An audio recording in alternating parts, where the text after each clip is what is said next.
Morning sa inyong lahat. Kailangan kami ni Johnny Bravo. Puta, bago ang lahat, intro mo muna yan.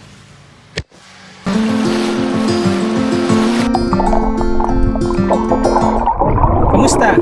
Ako nga pala si Juno, tubong Palawan, isang simpleng tao na nangangarap tulad ninyo. Tara't samahan niyo ako sa aking biyahe na punong-puno ng tawanan, kwentuhan, kabaliwan, at syempre, kapupulutan ng aral. Bawat biyahe natin, makikita nyo kung gaano kaganda ang Palawan na tinaguriang The Last Frontier. Count to 10, then open up my eyes. If you're gone, I'll take it as a sign. But if you stay, then baby hold me tight and send me on. Nandito na tayo sa Tagboros banda. Nag-skip na tayo doon sa bahay. Biyahe naman tayo papunta San. Hanap tayo ng spot doon na pwedeng tambayan. In the same time, yung inaayos natin well doon, ayusin na rin natin. Pakita ko na rin sa inyo yung highlights mamaya kung kausap natin. Tapos noon, hanap tayo ng spot para pwedeng tambayan, maligo, kumain, then mag-relax, magpahinga. Matulog kung po pwede, di ba Jan? Ano Johnny Bravo? Yan. Tara, biyahe tayo. Samahan niyo kami sa biyahe na to. Laging magsuot ng helmet para safe.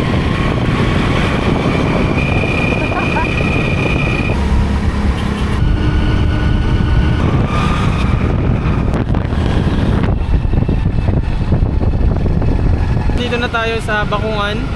Dito is marami ng tindahan, talipapa, marami nagtitinda dito.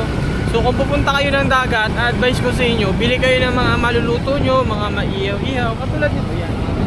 May mga isda, may mga karne, may mga gulay, depende sa inyo kung anong trip nyo. Pero ang ginawa ko ngayon is nagdala na lang ako ng baon namin ni Johnny Bravo. Sa aming pupunta para hindi na kami masyadong mag-isip. Di ba Johnny? Yes po! Yes po!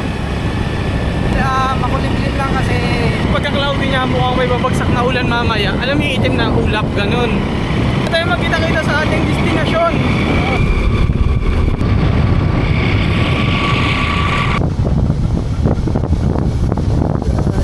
Ito na tayo sa Tagkawayan. Ito yung pinupuntahan ko madalas kapag nagpa-camping or kumakain sa tabing dagat. Ayun yung beach niya. Kaya ikaw, anong plano mo? Pwede ka magpunta ng Palawan. Kaya ba kuya? Dito na tayo pare. Ganda ng view dito gagi. Grabe yung ulap pare. Ulan nata doon. Doon oh. Yan, tingnan nyo yung ulap. Usap sila about business. Mag-antay lang tayo dito. Dito ako sa Napsan. Ay, sa Simpukan pala, Simpukan, sorry. Yung property dito, overlooking. Maganda dito ng lugar na to. Doon sa taas yung binibenta ko. Pag doon ka sa taas, mas overlooking siya sa dagat. Yung kagating mo doon sa dulo, sa unahan sa kabila. May ilog naman yan doon. Kaya tuloy yung water source niya talaga. Hindi mo, ang ganda oh. Kabilaan. Mo doon sa unahan, mayroong falls doon na maganda yung Tagkuriring. Sikat na falls dito sa Puerto Princesa City. Kaya sa'yo yung property na to. Napakagandang investment. Kasi in the future, next year ata is simentoy na to, yung road dito. Sa baba konti, simentado na rin naman. Kaya ang problema, 2 hectares dito, doon almost 7 hectares. Total of 9 hectares. Ay, sarap. Mura lang no, per square meter. SM ang daming lupa na dyan sa kababa.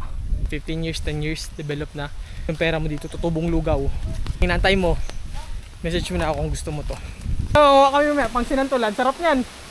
Manunungkit tayo. Nungkit ka. Ano dito yung view, dagat na yun.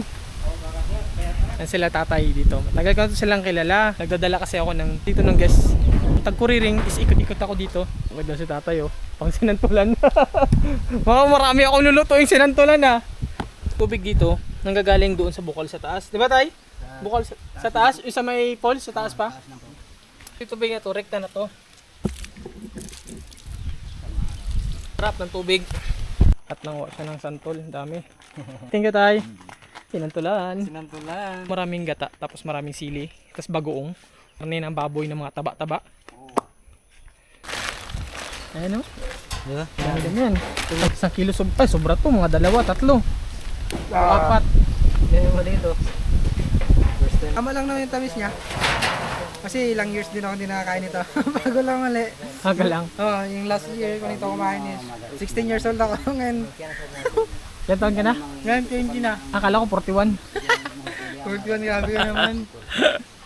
Umuulan na pare. Lakas ng ulan. Sabi ko sa inyo, madilim kanina yung ulap eh. Naulan na. Lakas ng hangin, gago. Tingnan nyo naman yun. Oh, lakas di ba? Pasok na tayo sa loob, baka matalsikan pa tayo ng mga tanga. Ang ulan, no?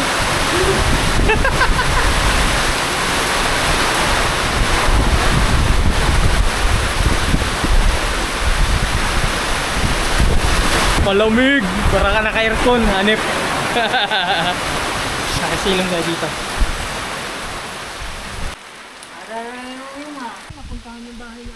Humina na yung ulan. At tsaka kalabas-labas na tayo. Hindi na katulad kanina. Kanina talaga ang lakas ng ulan. Mga hangin. Lakas. Hindi na ganun kalakas katulad kanina. JD inayos. Ayos pa siya saglit. Tumila na yung ulan bago tayo alis. Libutin pa natin yung property na to. Nag-check na tayo ng property ng mga muhon kung gaano kalawak. Galing na yung lawak pare. Nandito na tayo sa kagawatan. Dito pala may daanan. Natakpan lang pala ng malaking puno. Kaya pala ayun na yung puno na yun, no? Natumba. Yan, puno yan. Kakaganyan. Malaki yan. Hindi naman medyo umambon-ambon lang. Pero kaya naman. Sayang yung oras eh. May nakita ako. Anong tawag dito? Ayun. Anong tawag dyan? Kulat-kulat yung tawag dun. Umilaw daw yun paggabi. Dagat yun dun, hindi lang masyadong makita kasi maulap. Yung pagka-overlooking niya talaga, overlooking din. Kung sakto sa dagat, tapos pag ulit yung mga puno yan. Pero hindi man pwede basta-basta putulin yan, di ba? Sayang. Hindi siya mahirap akyatin. Ayun yung patong tayo. Kung di mo alam kung saan ito papunta, first time ko pumasok dito. Yan dyan. Tingin natin. Tirahin mo na. Tara! Middle of nowhere. Woohoo! Daan pag wala kang destination, no? Hindi limited yung pupuntahan. First time ko lang nakapunta dito. Ikaw, Johnny. First time lang din! Ito ngayon sinasabi ko sa inyo sa Palawan. Pag nasa Palawan kayo pumunta, yung minsan yung mga spot na hindi talaga alam. Wala talagang ano. Bahala na si Batman. Pero white sun eh. O, tingnan nyo. Look. Diba? White sun. Good spot. Tara, kain. Tayo mag-lunch and yun, nagkapit na tayo ng duyan dito. Ano? Ganda dito, no? Ganda dito. Nakaka-relax. At the same time, mahaba ng white sun, no? Hanggang doon sa unan. Hanggang sa unan.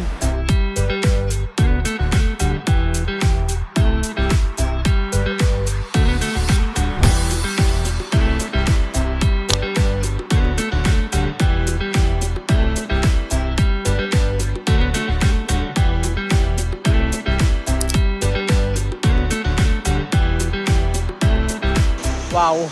Ngayon lang ulit nakaligo ng dagat, ngayon ulit nakapunta. Tapos nagbabad ng ganito.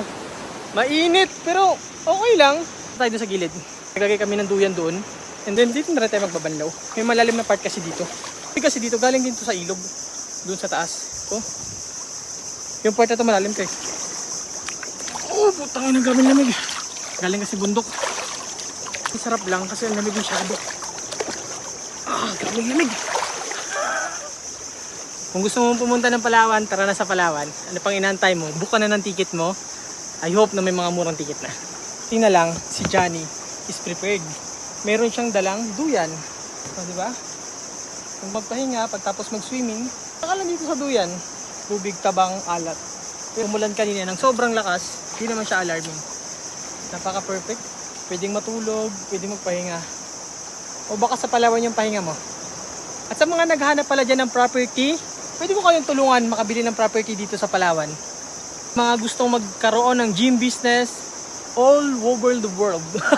Buong mundo, kahit saan ka sa buong mundo, kahit saan sa mundo ito, basta kaya ng shipping, ating makapadala ng mga gym equipment sa inyo. Or kung taga Pilipinas ka lang din naman, kung gusto mo magtayo ng gym, pwede kang maghingi ng advice sa akin about sa gym. Hindi kitang tulungan sa pagbili ng equipment. Hindi sa akin yung pera sa'yo, tutulungan kita sa pag-select ng mga equipment na kailangan mo. In the same time, makukuha natin siya ng bodega price. Sa mga gustong magkaroon ng sariling business at sa mga gustong pumunta ng Palawan at gustong magkaroon ng property dito sa Palawan, baka ito na yung hinahanap mo. Tara! Kain niya na yung hanggang dun. Uy, gago! Ba't mo ako tinulak, boss? Yan oh. Kinakain niya na yung tubig. Tingnan natin yung ilog kasi katatapos lang ulan eh. Hindi talagang malabo to. Tara. Yan yung ilog. Tingnan may buhaya. Kasi di ba sabi pag mga galing sa balabak na tao pag umiinit tapos lumalamig, ibig sabihin may buhaya. Ginagawa ko lang para iwas na rin tayo. Parang may ilang ka talaga maligo kasi ganyan na rin kalabo yan. Tapos lang kasi ng ulan eh. Ayaw ko maligo, hindi ko pa basa yung tubig na to. May biglang humablot sa atin eh. Mapapahamak pa tayo.